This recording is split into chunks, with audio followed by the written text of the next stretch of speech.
Hello, welcome to the fourth lesson in the series of Watercolours with Caroline, the Farm Fair series in the fall of 2023. This week we're going to paint the lovely Highland Cow. The photograph is from the Facebook group Free Reference Photos for Artists, and it's by Gillian Merritt. She's in the UK. So a 6 by 8 inch paper is good for this one. And you'll need just a few colors, not many, and then we can start painting. So let's get going. So what I've got here is the photo. Now I probably explained, I'm not really allowed to copy and send photos from this site. They let you use them, but I wish you not to copy and send them. So you can always look them up for yourself. So this one's by Gillian Merritt in the UK, this lovely cow. So I also did a black and white copy because I wanted to talk about values, and I think for this painting where it's mostly the same sort of colors, just different values of the same colors. So the thing to look out for is, first of all, the lightest values, the nose, very, very light, the tops of the horns, very, very light, just down the side of the face, and a little bit of the fur from the ear. Now we may not be able to get this in watercolor. It's very difficult to get this light when we're doing up against a background. So we don't have to worry too much. We can always do that a little bit darker. But we do want to focus on keeping the nose very light, and even just around the eyes here. There's a little bit of light. Now what some people struggled with yesterday was leaving a bit too much light.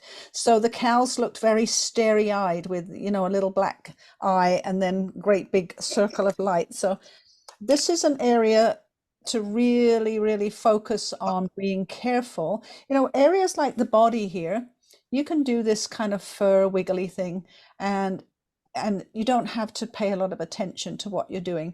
But I think just these areas around the eyes and the nose really are going to make this look like a cow. I'm zooming in a little bit.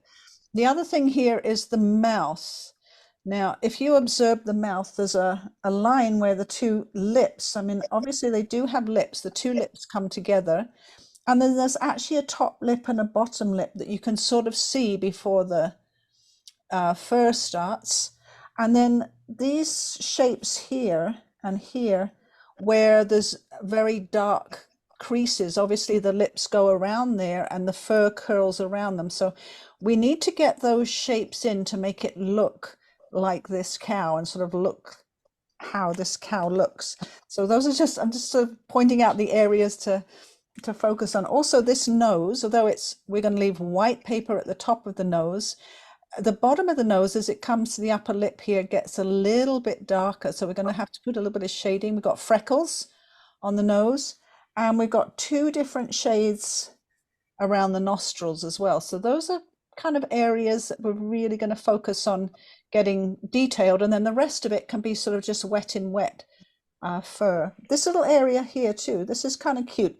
This is the hair goes backwards, all goes backwards here from the tip of the nose, very short, and then it kind of curls under right here, and that's another little area to focus on. I put the eyelashes, they're really long here and here. I put those in afterwards with the Dr. P.H. Martin's white because they're so fine but so beautiful the way they come down. That's that there. A couple of other things now. As I said, Quinacridone Gold is a very expensive color, and if you don't have it, don't worry about it. You don't have to have it. If you've got it, it's a perfect one to use for this cow. You can make it. I've used some burnt sienna and azo yellow here, and that makes something very, very close to the Quinacridone Gold. Now I've made two little samples here. This one's got Quinacridone Gold, and this has got the burnt sienna and azo yellow, and you can see they're very similar.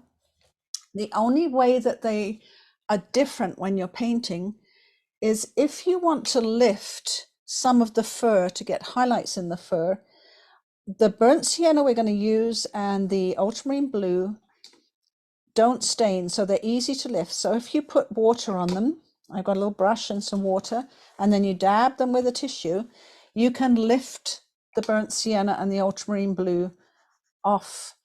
And what you have left below is the quinacridone gold because it stains. So if on your cow you want to do some lifting, if say you think, oh, I've gone a bit too dark on its fur, you can get some water and a little brush, and you can lift out some highlights from the non-staining colors, which is a lovely soft way to get your highlights back. And if you have quinacridone gold underneath, then you're still going to have a golden body. Now this one, where I have the burnt sienna and azo yellow, they don't stain. So when I lift back my dark colors on this one, I get back to white paper. If I'm careful, I can get back to a sort of golden color, but it's maybe not that obvious under the camera, but this one is very much lighter than this one. You still have the lovely gold. So that's the only real difference, is with the quinacridone gold, you always have that lovely golden haze on the background of the cow. And I'll grab the photo here, grab a bigger photo. So sort of around the face, beautifully golden around here, and on the light back, and all these curls in the hair. Now, we're not going to have the time or the patience to get all these curls in, but we can use our like brush strokes to do a few of those. I like to use raw sienna on this side because I want to keep this side fairly light, and if I have cerulean blue back here, the raw sienna is going to work a lot better with it. The quinacridone gold really fights with the cerulean blue and can make some really nasty splodges, but this side, this is where I want all of the gold, especially like on the side of the face here. So we're going to start with the cerulean blue background, and then we're going to put the gold on all of the cow except not the nose and not the horns. They're going to stay completely white so that we can work on white paper with those. And I'll keep showing you the photo as we go. I'm going to grab my drawn one here. And as usual, I'm just going to use a limited palette. That always works best for any painting. And I'm going to start on completely dry paper. You don't need to wet your paper. That's so we can really work on this for a long time without having to worry about drying it. And we can also, because the paper's nice and dry, we can get a lovely, nice hard line around the horns, which is what I want to get. So I didn't clean my palette today. Oh, look at this mess here. Man, oh man. Let's clean a little spot here. I usually get it nice and clean before we start. There I am. Okay, let's give that a dry. What I want is I want a nice clean area for the cerulean blue. Otherwise I'm going to get green if there's other colors in there, and clean water. So I'm going to make a lovely big puddle of cerulean blue because I've got a lot of background to paint. And you can't paint a lot of background with a tiny, tiny little puddle of paint. I'm going to add quite a bit of water to it. Now your paint should, if you tip your palette, your paint should roll around. It shouldn't stay where it is, especially if you're painting on dry paper and you're painting a big background. So I'm adding like more water, a bit more paint. I'm going to make sure that that paint's going to run all over the place and it's not too dark. And the other thing is you need a fairly big brush. This is a number 10 brush because I want to get a lot of background in. Oops, I've splotted already all over the place here. Now I'm moving my paint over here, grabbing my brush, really getting lots of paint on my brush. And I want to start on that nice dry edge of the horn so that I can get a very crisp line. And the reason you need a big brush is you need to get this paint on really quickly so that you don't get any lines in it. So when I'm coming up to big areas like this, I can push this brush right down, push it down and push that paint onto the surface quickly so that I can get the paint on quickly. When I get near to the cow, I want to use the tip of my brush to just poke it into the the hair that's coming down so that I have some hair shapes. I'm starting on this side because I would like to put wet in wet the raw sienna, and this side will dry first, so it will be just about the right dryness when I come back to put a little bit of raw sienna there. These ears are quite hairy, so I'm putting the point of my brush up there to get those hairs hanging down. If there's any paint on your masking tape, if you have masking tape, you need to dry it up because that will run back into your paint and make what's called a bloom. I'm going to turn it because it's much easier for me to paint towards myself. Grab a lot more paint on this brush and very, very carefully come around the other side of the horn here. That's the place where you're careful, where you go slow. And also at the top of the head here, I just want to go around these curls in the hair, and then I can put, oops, big splot. Sorry about that.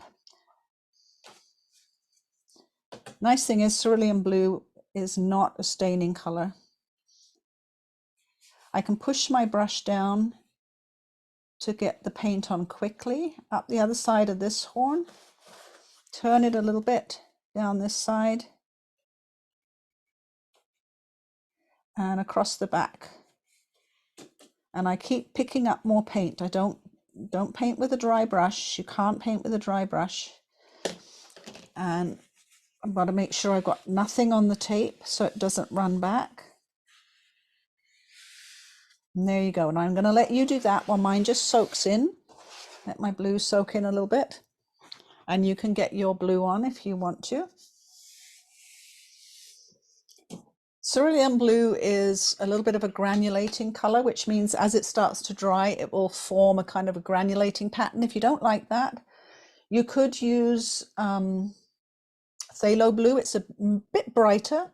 And somebody yesterday used cobalt blue, which looked actually quite nice with this painting. So if you don't like that kind of granulation that cerulean does, you could use a different blue. I don't mind it. It just gives the background a bit of texture. I'm a little bit too much water in the paint there. Sucked a little bit of that up.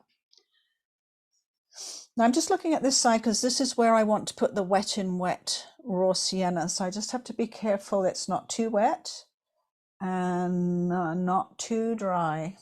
And again, raw sienna doesn't stain. So if I have a little bit of a problem with it, I can always use my Kleenex to solve the problem. I'm just going to test right here to see, is the raw sienna going to just blend lightly with the blue?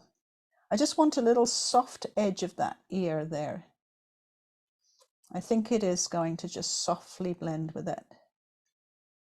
Remember to keep the horns nice and dry. You can't put this on too soon. If you put this raw sienna on too soon, it will swoosh out into the blue. And if you put the Quinacridone Gold on this side, it will fight the blue and make a sort of a greeny color. So you have to be careful with what you're using. I'm going to go around this side of the head. Every brush stroke I'm doing is going in the direction of the hair. This is my number 6 brush, just using the point. And all I'm trying to do is get a soft edge here where the wet in wet happens. Doesn't matter if it blends a little bit. I just don't want the blending to go out of control. I have to remember I don't want to paint the nose at all. I want to leave that dry and white. And gently, gently come into that blue. I must leave the bottom lip for now. There is some kind of whitish hair on the bottom lip, but I'm going to do that with my Dr. P.H. Martin's white afterwards because the little hairs are too fine for me to do in a small watercolor like this.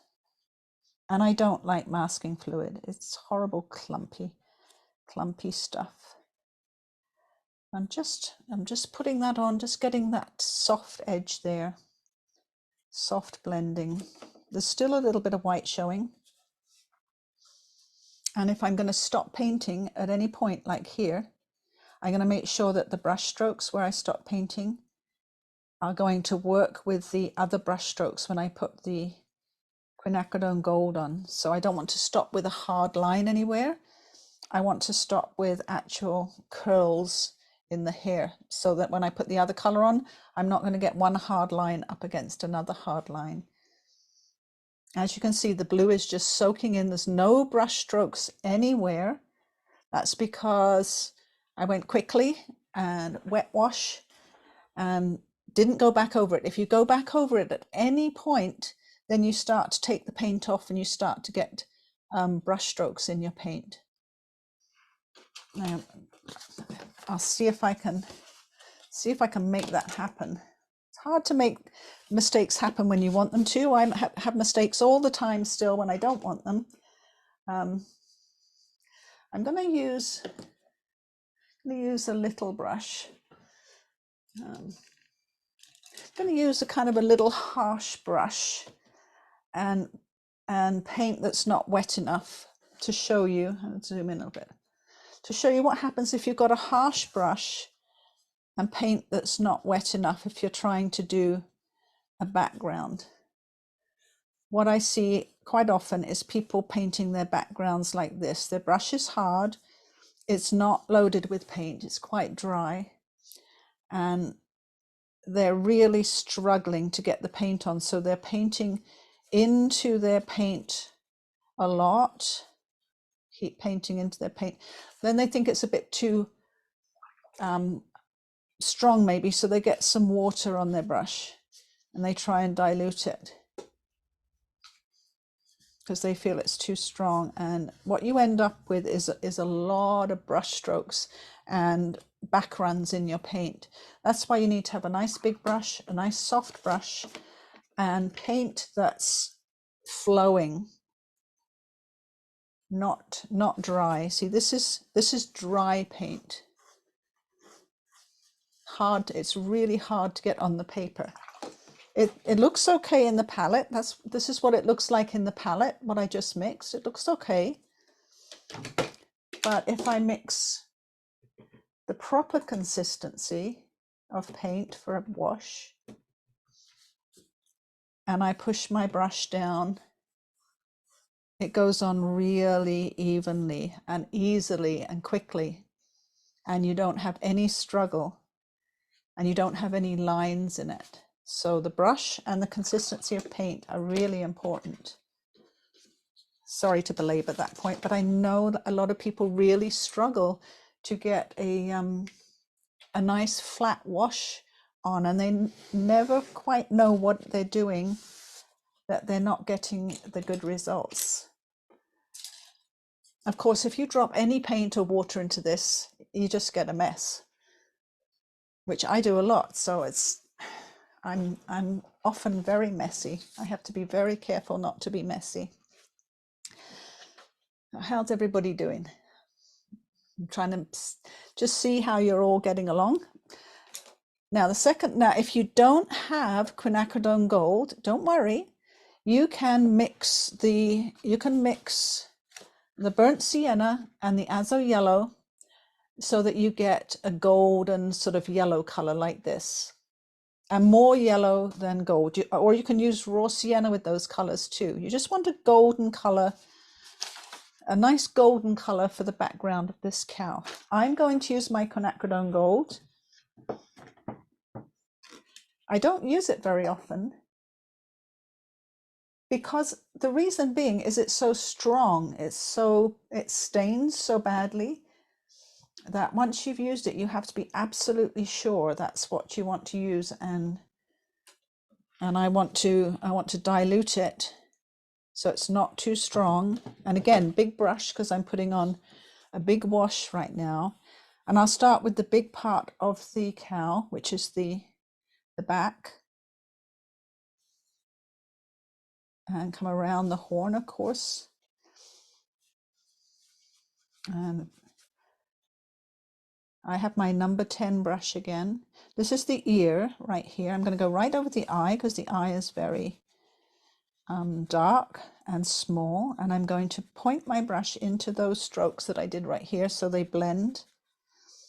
You have to be very careful. Remember, I'm not going to paint the nose. I have to remember that and not swish my brush right over it carelessly. Now this is what's called an underpainting. That means you're putting the underneath color on, which will glow through your other colors that are going on the top. And some of these colors may just stay this color.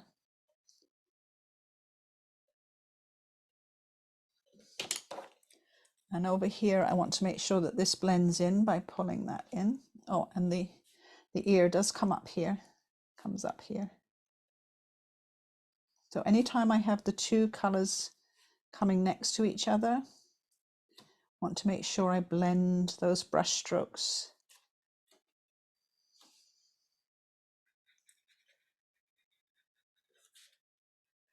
I can get a little closer to this here. I'll just switch to a slightly smaller brush to go around the ears here and around the nose.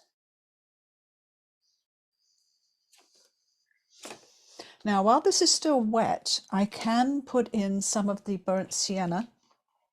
And again, you have to be really careful. If this starts to dry, then you have to stop. You can't keep going if it gets too dry. So I'm going to just check. I've got my burnt sienna. I'm just mixing up a bit of burnt sienna. And I want to go, this part of the body here is quite dark. So, and it's a big area. So I can go into that area with my burnt sienna. And I can start to put on some of the darks. Remembering that the side of the face is very, very light. So I don't want to accidentally go in the wrong place at the side of the face here. Have to be careful. I'm being a lot more delicate now than when I was putting the wash on. I'm using the tip of my brush more, and I'm curling my brush, using the tip and curling it so that it reflects the way that the hair is sitting on the back, the cow.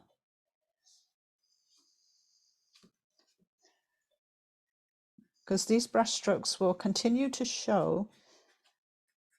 You have to kind of make sure that they look like curly hair, long hair for this cow.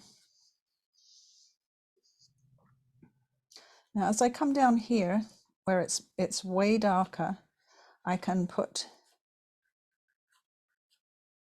a stronger mix, and it's getting quite dry now, so I won't be able to work wet in wet much longer.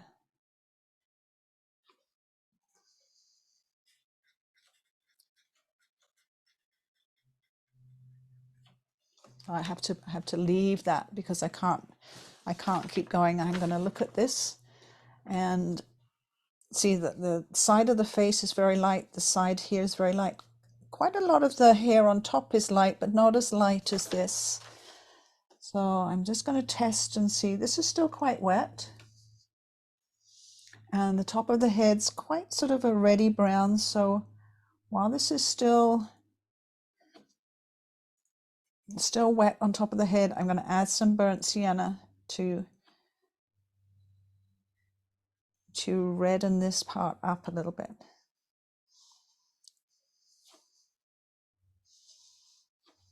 And again, that sort of curly brush stroke. Now, if you can see here, can you see how dry this is getting here? You can see hard edges. You don't want to go so that it has too many hard edges.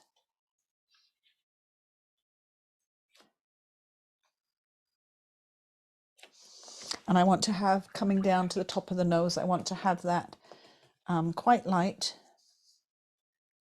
Oh, I've got a clean brush and it's fairly dry. I'm just going to pull that down.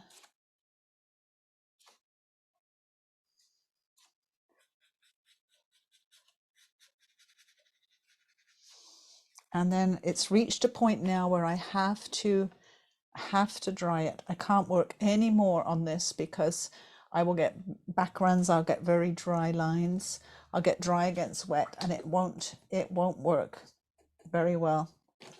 So at this point I'm going to let you paint and catch up a little bit, and I will mute my microphone and I will put the hairdryer on so I'm ready to go on to the next stage, and you can catch up with me a little bit. So.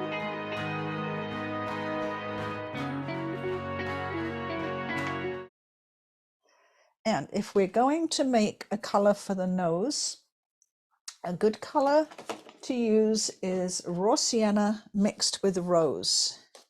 And if you don't have rose, you can use raw sienna mixed with crimson or something like, or something that has a rose in the name, rose doré. I'm trying to think what other roses there are. Rose madder, any of those kind of rosy colors are fine to mix a nose color with. Just trying to clean up a space on my palette again. Right, so the nose is so light, we don't need much paint. You can also use, instead of raw sienna, you can use yellow ochre too. That's okay.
to this part of the horn, I'm going to put that on after this grey. I'm going to let it blend wet in wet to the grey.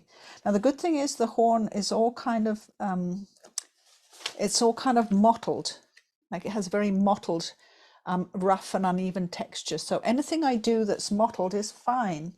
I can do mottled painting and it won't make any problems for me. So even though I'm going to put dark brown on, I want to take this grey up to the tip, and I want to leave that space white here. Now while that's still wet, I want to get a bit of just raw sienna it's not as wet. This grey mix, it can roll around, it's quite wet. This raw sienna mix I'm making is not as wet. This is the key to doing wet in wet. Every layer has to be not as wet as the layer before, so that it blends in rather than making blooms. So right here in the picture, it's a bit more raw sienna-ish. So I'm just going to add wet in wet, a little bit of that raw sienna, and a little bit here. And because this horn is very mottled, I can also use my Kleenex, sort of scrunched up, and I can put a little bit of mottling in with the Kleenex, just to kind of mottle what I've got there. I will be putting some dark brown on, but I want this to soak in first. And while that's happening, I can do the other one. Now this one has less white on it, but I still want a light edge to this edge. And I've got to go back. I'm going to go to my smaller number 4 brush. Put the other one away, Caroline, don't lose it. I can turn it around to make it easier for me to paint. And I'm going to start with the light grey colour.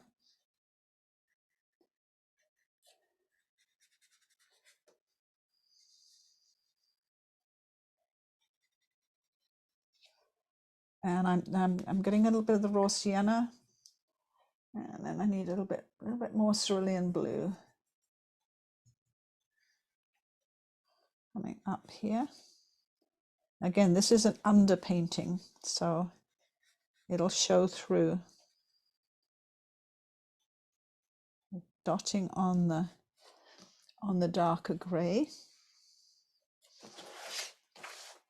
Turn it around. Now they look very nothing without the dark. So now I have to mix some dark brown. And I have some that I mixed earlier. I can go back and use some of that. So my dark brown mix is burnt sienna and ultramarine blue. I'm going to put some burnt sienna back in this dry paint here that I have. And because I want a nice dark brown, I want a rich paint. And then I'm going to get some ultramarine blue and mix it into the burnt sienna until I get a nice dark, rich brown. Now here's the key. Don't wash your brush. If you wash your brush between getting the colors, you will add so much water into your mix that you'll never get a dark mix. You have to be a little bit messy. So I start with the burnt sienna, which is the lighter of the 2 colors. Put that down, and I don't wash my brush, and then I get some ultramarine blue. Now it's really hard to contaminate the ultramarine blue. It doesn't contaminate very easily.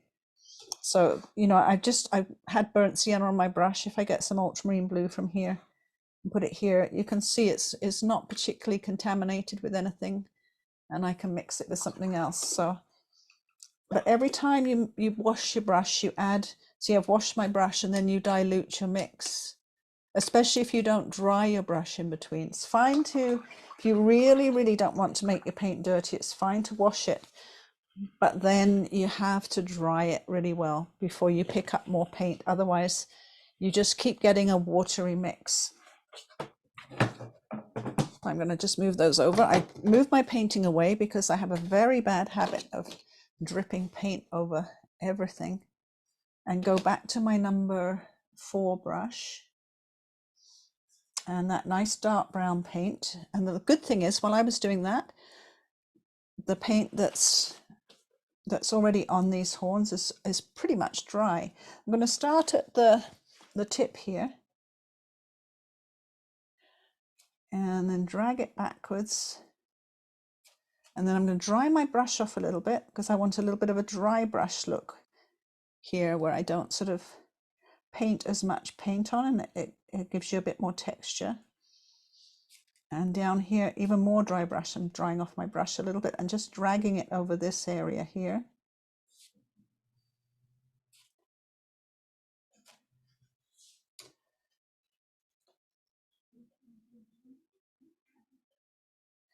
Then we'll put this in here. It's nice and dark near the head, and I'm going to just rinse my brush, just get it slightly damp so I can just blend this out with a damp brush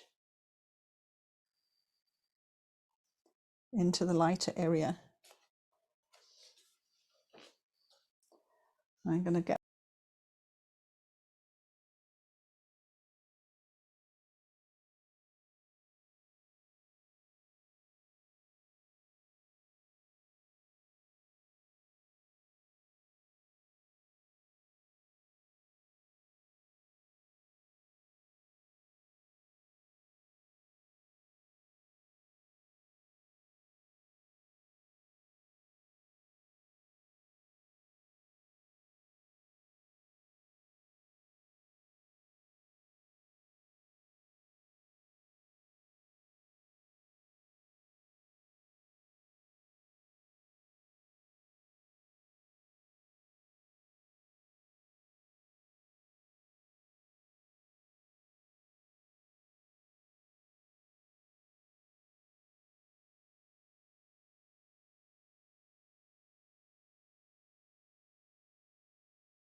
firmer brush, and I can take some of the paint off if I felt I needed to. If I wanted it a bit lighter, and here if I wanted to add a bit more mottling, I can always take those colors off. I'll put them back on again there because they were okay. The only color that really stains on here is the Quinacridone Gold. Now the next dark thing that we want to do is we want to get those dark eyes in, so that we have a point of reference for the darkest thing on the picture. So again, same colors. I'm going to grab my burnt sienna. Very little water now, very little water, and my ultramarine blue. No water, I'm not cleaning my brush.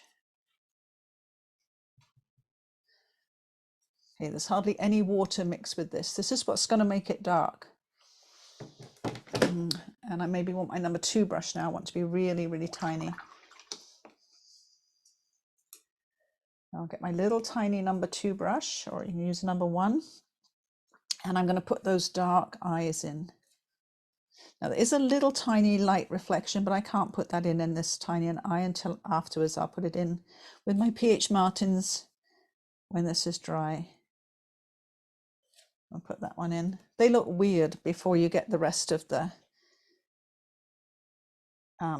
fur in, but it does help you get the rest of the fur exactly the right color. See how little they are, how tiny those eyes are? Oh, they're small. Yeah, let's go add a little bit more dark to the underneath of that horn there. A little bit more dark under here.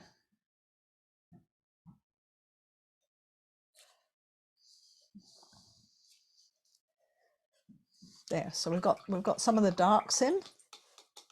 I'll let you catch up. So we've got a good part of the cow done. We need to work on the nose next, and then we'll work on putting in some of the darker details on the fur, which is going to give him some shape. So especially around the eyes, like the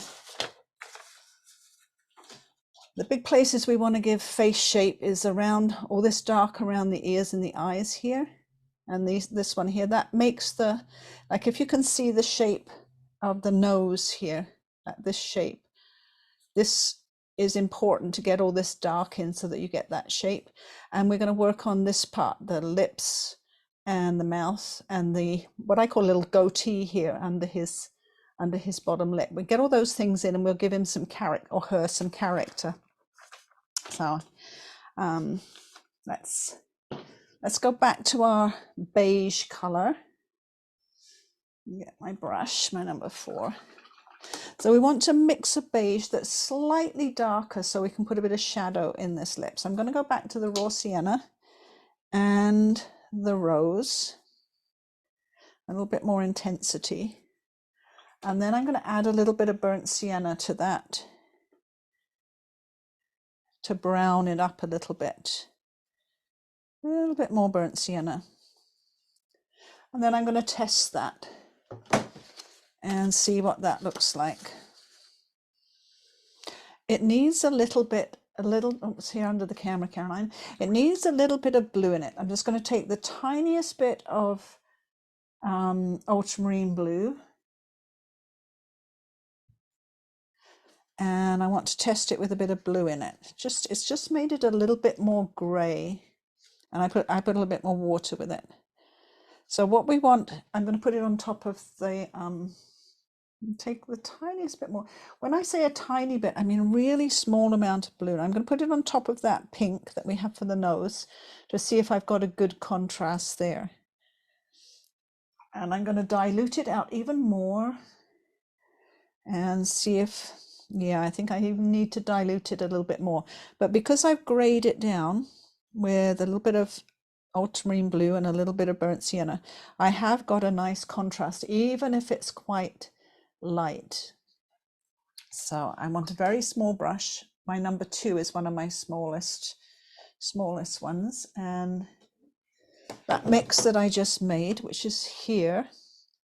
And what I do when I'm diluting something, I just dilute one side, just this side. So I've got a nice diluted side, and then I have a stronger side. And if I want to, and get a little bit more ultramarine, I can always have a bit on this side that's more ultramarine. That gives me a really big choice when I'm doing something of small detail like this. So let's have a look at this nose. Now, first of all, I'll get this here. First of all, I want to go from this kind of this browny part at the bottom of the lip and then kind of up the center of the nose here. It's quite subtle, so I want to go in my lightest mix that I have and gently put in, and I'm not going right up to the crease in the lips. There's sort of a little bit of pink showing, and I'm being very gentle with my brush too, just sort of dabbing. I want to go up the center. I'll put all the freckles on later when this is dry, and put that darker part of the lip in. And also the bottom lip is quite dark too, so I'm going to put the bottom lip in. It looks kind of weird until we get everything working together. And I'm just sort of dotting as I go up the nose there, so that I get a gradual blend from sort of dark to the light. And we are going to put like the brown freckles and everything on there. And at some point when this is dry, you might even feel that you want a little bit more color. You can put that on the top. It's best to go just slowly and put your colors in light and then a little bit darker, then a little bit darker, so that you have several layers. Now, around the nostrils, there's two different colors. Can you see that?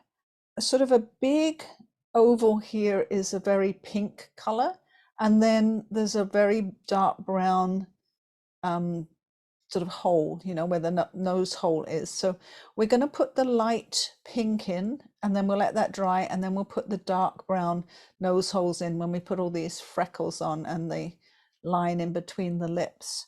So I've got the let's go back to my mix I've got here. If I get a little bit of the rose and put it here with this mix and just mix it in a little bit and just test it out. Don't want it too pink or too dark. I'm going to add a little bit of burnt sienna to that. I don't want it too pink. Okay, a little bit of burnt sienna to that just gets it down just to the color I want. And I want that color to come around the edge of the nose and in here. And like I said, we're going to put the darker nostril in afterwards and around here.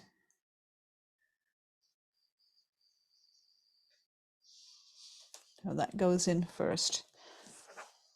Looks really weird at the moment, doesn't it? It'll be fine.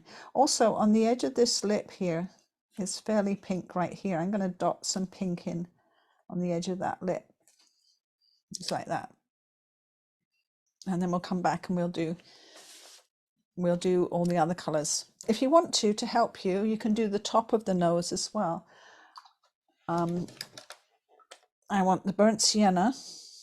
We're mostly going to be working burnt sienna now. Get the burnt sienna and a little bit of the Quinacridone Gold, or you can use the pink or the yellow. My small brush, and I just want to sweep those hairs back from the top of the nose. They go backwards and they're quite short. And what that will do is it'll make the top of the nose stand out more.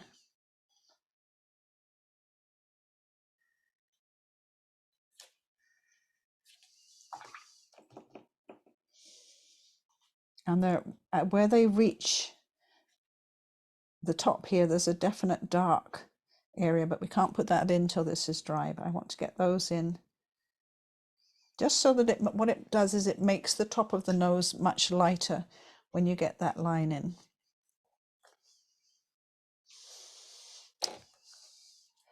Right, once we have all that weird detail in, we're going to work on some of the darks so we actually get the shape of the eye and the face in there. So what I do is I look very carefully at this. So I'm going to have this here for you to look at too. Let's see if we can get pull back a bit so you can look at both at the same time. All that here. Now, same colors. I'm going to go with the burnt sienna and the blue. I can't remember what my paints are called anymore now. I don't even know where they are. Ultramarine blue. There we go. I do know. I'm just a bit slow today. So there's my burnt sienna. I've got all my paints around the different ways and I can't find them. And let's put the ultramarine blue in. And I'm going to put a little bit of rose. I just want to warm up that brown just a little bit. I don't want it too cool because this is a very warm cow, very warm coloured. I want to make sure I've got plenty of paint.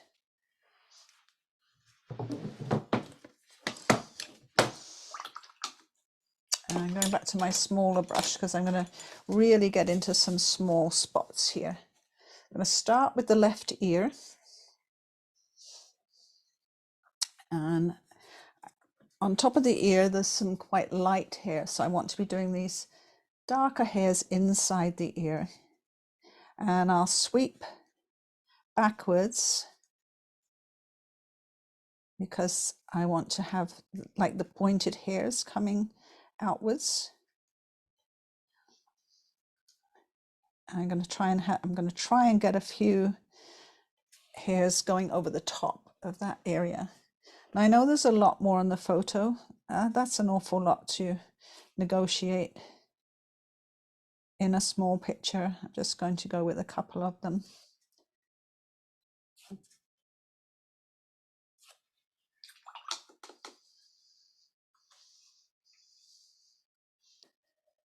I'm just going to check that I've got my darks in the right place. Now the top of the ear is fairly dark, just here, and coming down into the sort of curly bangs that this cow has. I'm going to sort of go up into the curls.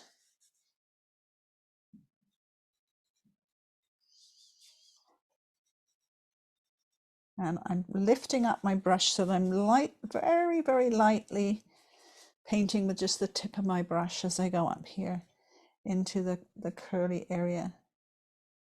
And not as much paint. If you can see, it's not as dark.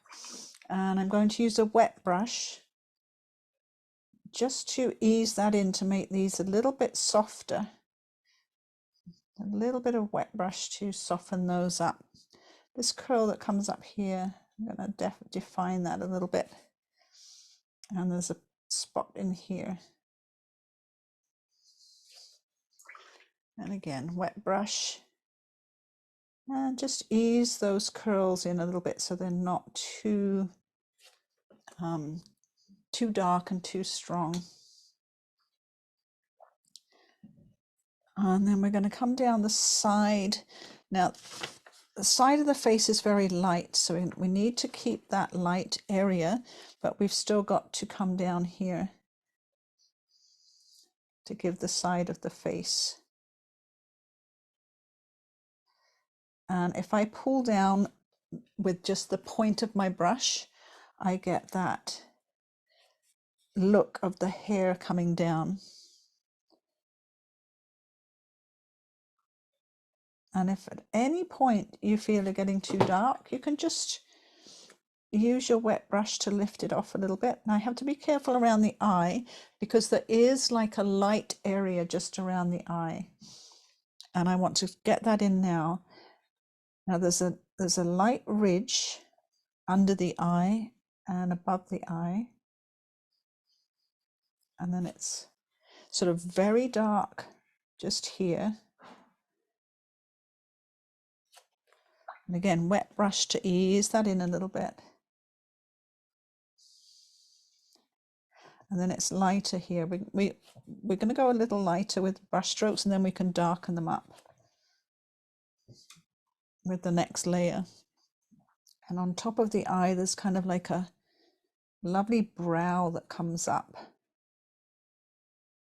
And it's dark under the bangs. So this is where you have to sort of be a little bit careful to get the eye shape and the face shape just sort of correct.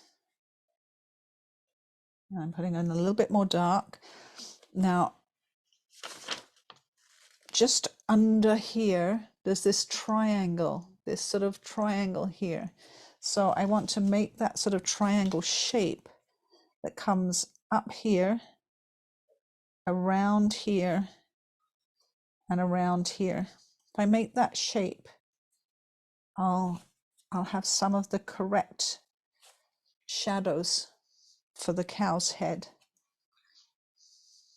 I can connect them all in a minute. I don't have to connect them all at once, just I need to get those shapes. On the other side of that curl, there's a bit more shade. So you can see how much I slow down at this point. I'm not putting great big loose washes on. I'm slowing down and I'm paying attention to where I put the paint very carefully. I'm getting a little bit more ultramarine blue so that I have some darker brown, because I want to just dab that darker brown here and here, and even in here it's pretty dark. I'm just adding to that. And use my wet brush to just soften those in.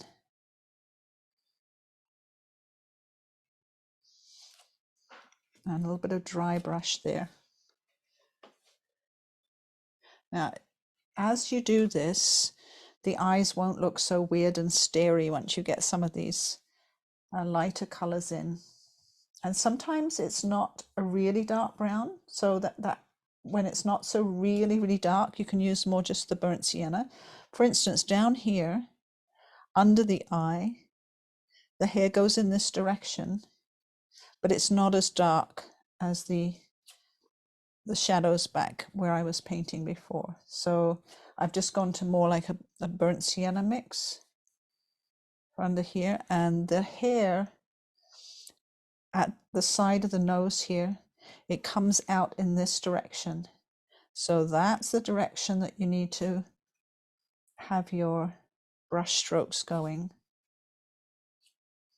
And that way you'll make the face look how it's supposed to look.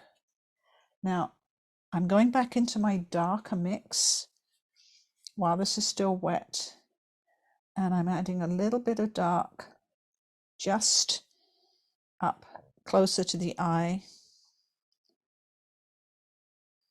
and it will mix wet and wet with what I've just put on. Now you can see that this part takes a little bit of time and a little bit of concentration, but you don't have to go fast. You don't have to like keep whipping the color on there like you would with a wash. Want to get a little bit of the dark in the bangs up here, a little bit more curl. And wet brush just to soften it in a little bit. And on we go. So a little bit at a time. Now coming down to around the muzzle is not very dark, but there's a dark swash just here. Putting that in. The eyes kind of come out and into this area that forms the side of the nose. Again, wet brush to just get that in.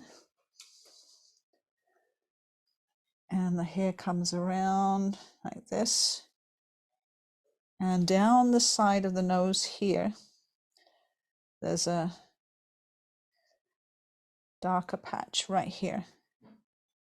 Put that in. Little brush strokes that look like hairs.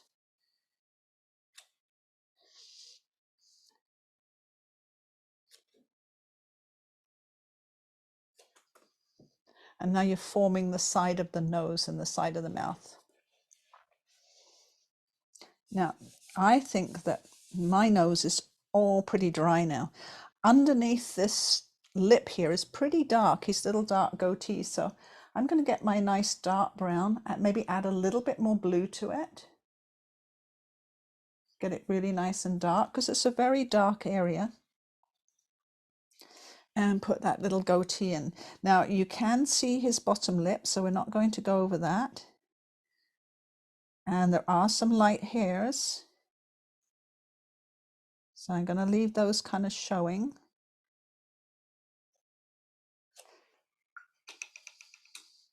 And then come down.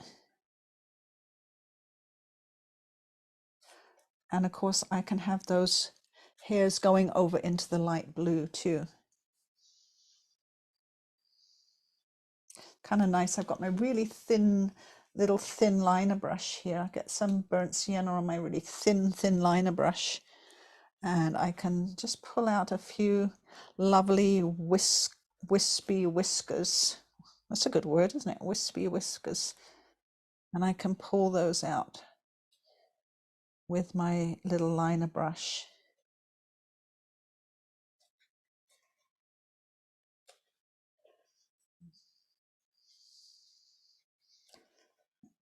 I'm going to get some light wispy whiskers.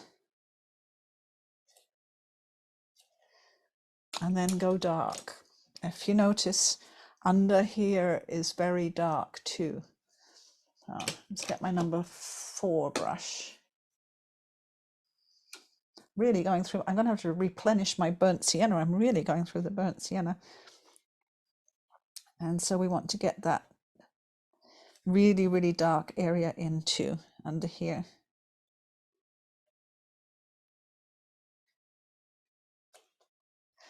Again, always painting in the direction of the fur. It kind of comes downwards under the chin, and then it starts to fan outwards around the body. And as you're coming to this part, you can use slightly bigger brush strokes because there is a lot more thick fur. Use my wet brush to soften those edges in for now. A little bit more burnt sienna. It's not as blue and dark as you come up here. So I'm adding a little bit more burnt sienna to the mix, a little bit more water.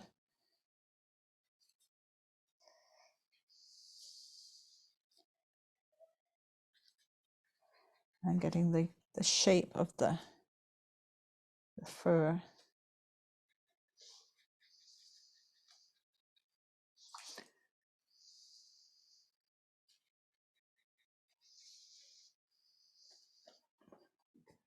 And I don't want to do too much. I don't want to sort of lose my way, because as you come up closer to the ear, it's much lighter. So I don't want to be as dark as I come up. I don't want to sort of go overboard.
between the lips. Now, I think I'll use my very thin brush for a moment.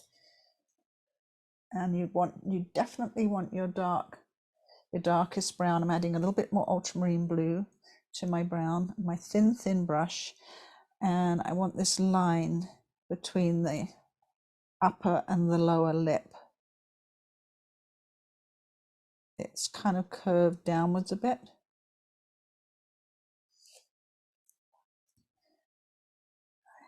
And there's sort of some hair here, so it doesn't go all the way along. It's a bit broken up when it gets to here. There's, I'm going to put a little bit of the shadow underneath. And then at the corners here and here, it's very dark.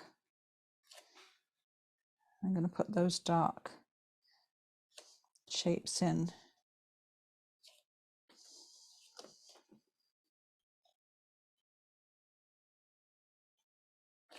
The other place it's very dark, small number 2 brush. Make sure my brown is good and dark, blue and brown. I'm just mixing a bit more mix, nice and thick. The other place we have the nostril here.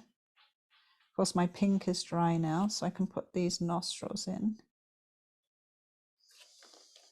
Give it a bit more shape.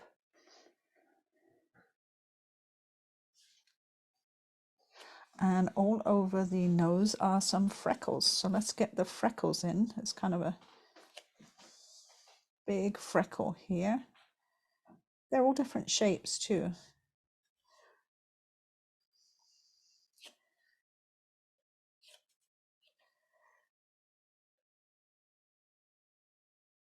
And if any of your freckles get too freckly, just go Kleenex and just go like that, and it will just lift off. Oh, you know what I did lift off?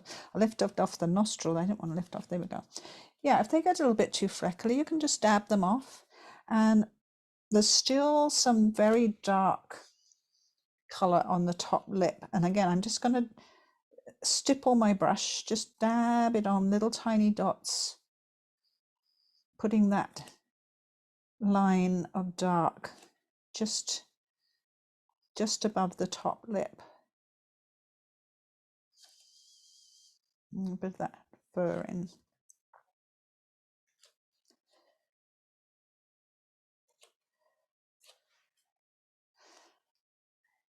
And there's I just want to put a little bit more of that dark in here.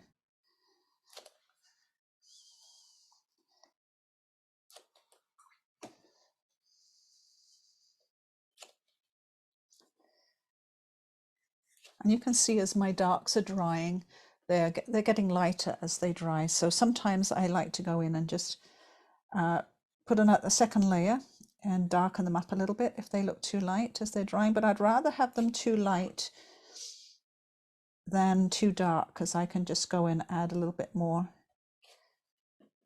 to them as I go along. And there's still a few darks to put in the curls at the top of the head. What I'm looking at is the major darks that are there. I don't want to paint every curl. That's going to be too tedious in something this small. I want to get the main shapes, the main darks that I see. Get that curly top knot.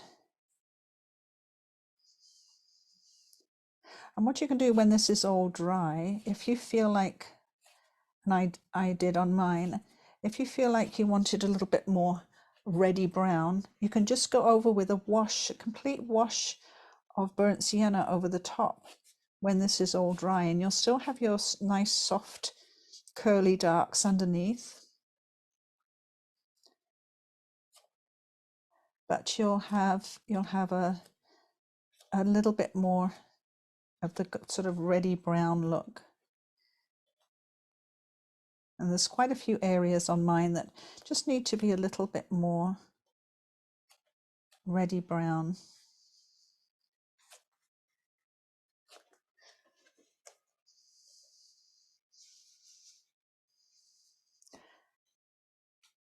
And you can always add a little bit of rose to your brown mix if you want to make it a little redder. Or if you want to add another color, you could always add a bit of red. I really kind of like to work with a limited palette. It makes your painting more harmonious, keeps everything in the same color range. And now I'm putting in a few more of these darks in the curly coat.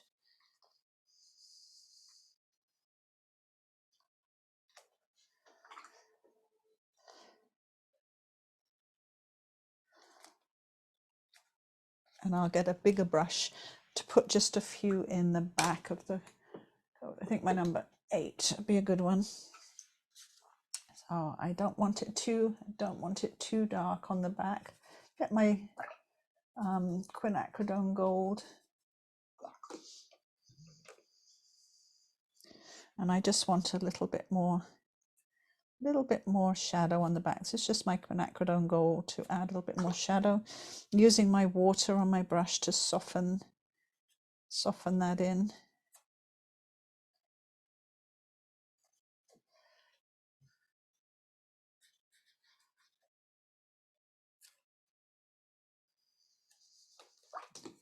And I'm going to add some burnt sienna to that.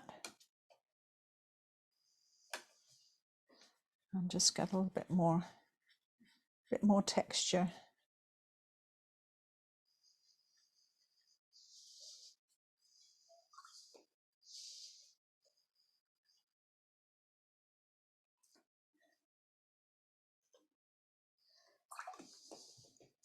So I'm in danger now of having too much. So I'm taking my wet brush and just sort of blending that all together.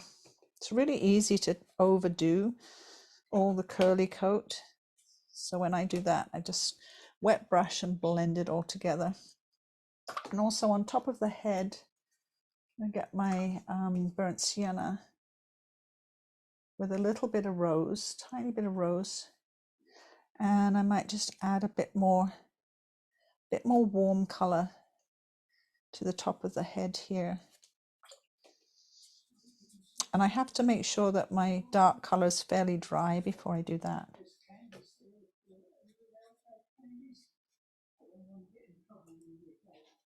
And down here. I just warmed up the color on the top of the head. And again, I don't want to overdo it. And watercolors is something you don't have to have a lot of detail. You can always have washes rather than detail. I just want to, I'm going to get my dark paint on top of that wet paint, and I just want to have a wash in here rather than a lot of detail.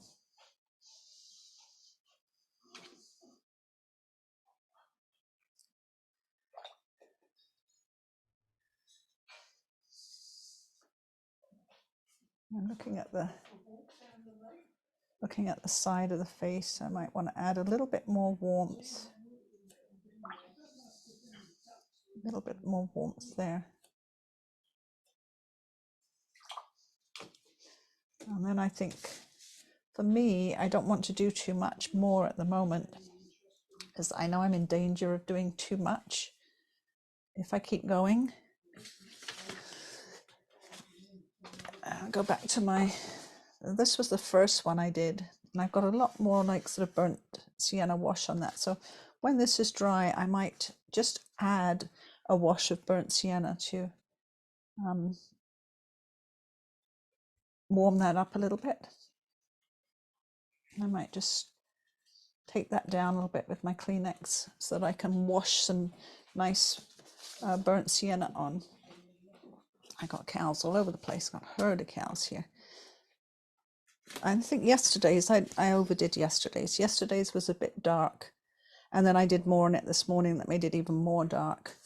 So be careful of not going too dark with it. It's nicer if you have the lights showing. You can see make sure you can see the reference photo as well.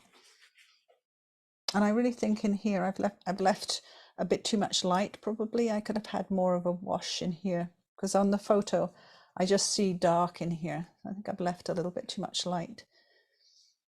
But all of those things can be worked on later. You can look at it the next day or later in the day, and you can alter things, put a little bit more dark in, a little bit more red in, a bit more detail, another wash. Like I could get some burnt sienna, and I think I could really just connect all of that. I don't think I need a lot of that light in there. It needs to be more just a connected wash.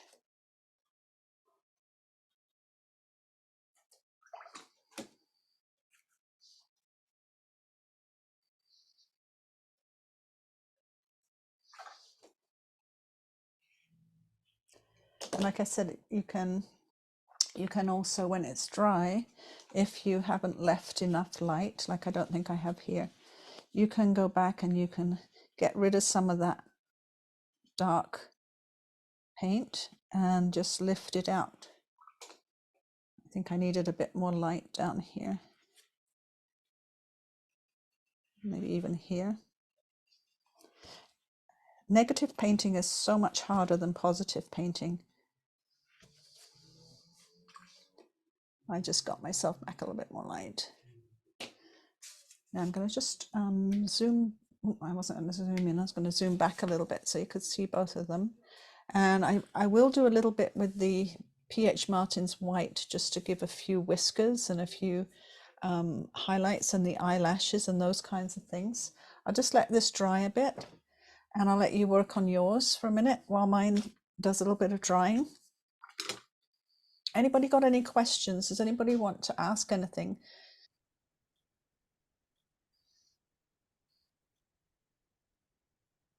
I'm gonna just pop the hairdryer on mine so I can do the white and put some accents in. So I'm just going to mute for a minute.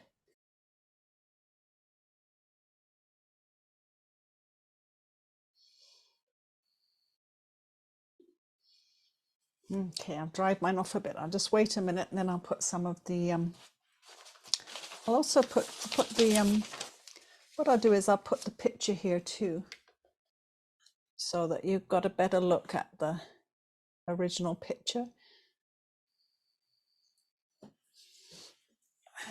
So I'm going to get my PH Martin's white out, and I'm going to put some of those eyelashes on. Oh, I better use some clean water, hadn't I? Otherwise I'm going to get horrible colours in my paint. Let's wet it up.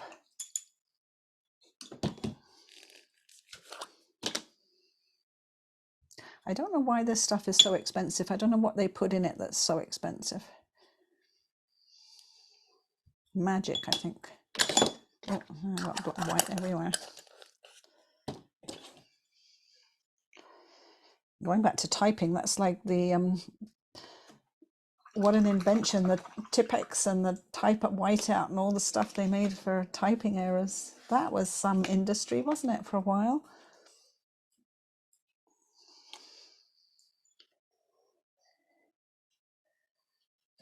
And you hardly ever see that anymore. I know, I always used to have some in my bag, even just for writing errors. All right, let's get my nice thin brush. And I'm going to put a little teeny light reflection in the eyes, a tiny one. There isn't really much of one in the photo, but just gives it a little bit more life. And those lovely lashes that come down. I've got my very thin brush. If they look too white when they're dry, I can always put a little bit of a raw sienna over the top of them to just make them a little less white. I'll put them in for now.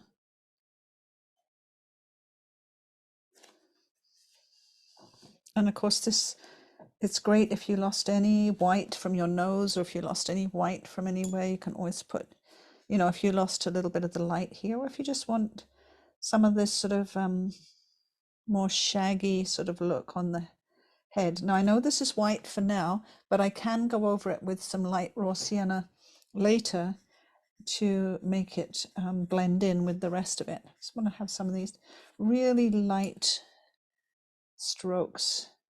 Oops, that's a bit too thick. Over the ears, and I do have kind of whiskers too. I'll put those in.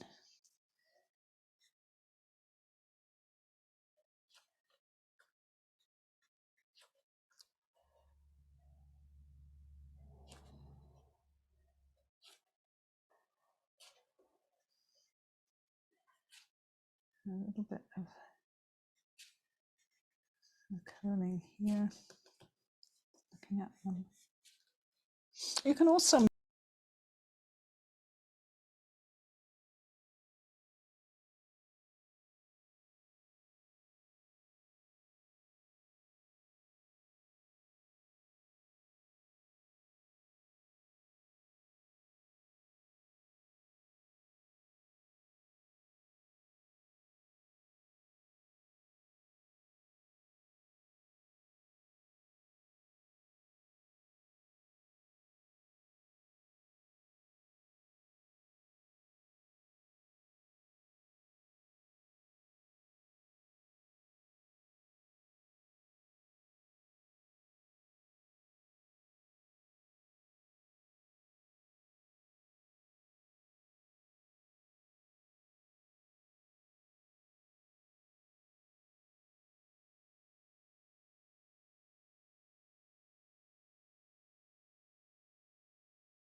looking at where the most of the darks are.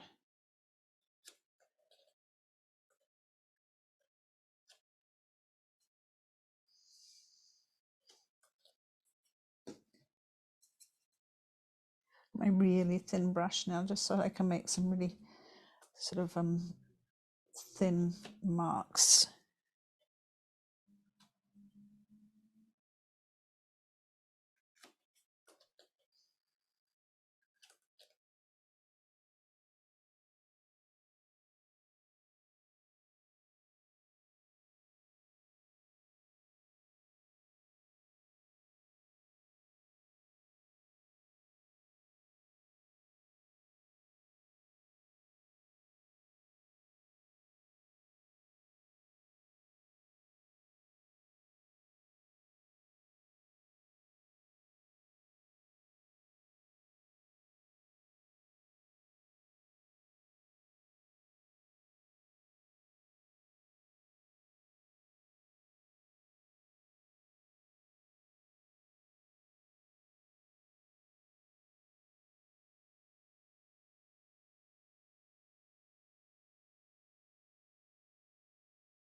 Than these ones, but who knows? 3 in a row. And I don't think I even did the, I don't think I did the white eyelashes on my original. Oh, that's too thick, isn't it? My original one. Or the whiskers. And put those on.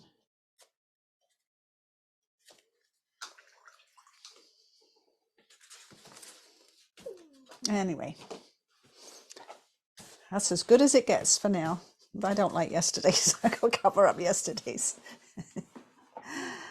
And I always like to see it without the tape on. I'm going to get the tape off. This blue tape really sticks well. They say, the experts say, you should use neutral beige colored tape so that you can gauge your darks and lights and your colors correctly. Well, that's all very well, but I can't afford that really good tape. Oh, let's use one that I can afford.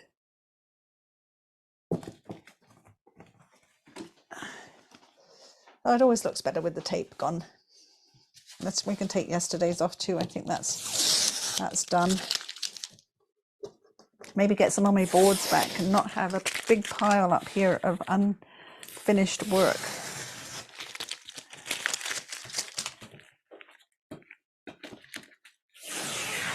there. There we go, I'm all off the boards. Big pile of paintings, and get some of my boards back. So let's see how you got on. How did your cow go? Does it look like a cow? It was a little bit of a tricky one, I know, and I don't paint animals very often, so I struggled a little bit too. I hope yours turned out okay, or that you at least learned something along the way. We'll see you again next week. Bye for now.